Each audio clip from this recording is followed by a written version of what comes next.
కర్నూలు జిల్లా కుమ్మెరలో 2 నెలల చిన్నారి మృతి ఘటనపై ఆందోళనలు చెలరేగాయి. పోలీసుల నిర్లక్ష్యం కారణంగా ఈ ఘటన జరిగిందని ఆరోపిస్తూ బాధిత కుటుంబం నిరసన వ్యక్తం చేసింది.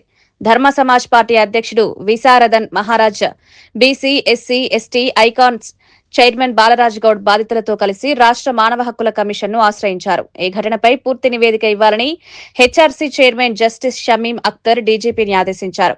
ఘటనపై చర్యలు తీసుకోవాలని డిమాండ్ చేస్తూ ప్రజలు, చాకలి సంఘాల సభ్యులు ట్యాంక్ బండ్ వద్ద అంబేద్కర్ విగ్రహం దగ్గర నిరసన చేపట్టారు. బాధ్యులపై కఠిన చర్యలు తీసుకోవాలని, నిర్లక్ష్యంగా వ్యవహరించిన పోలీసులను సస్పెండ్ చేయాలని డిమాండ్ చేశారు. కళ్ళకు కట్టినట్టుగా క్లియర్ గా కనిపిస్తా ఉంది. హ్యూమన్ రైట్స్ కమిషన్ ప్రవేశం జరగాలి.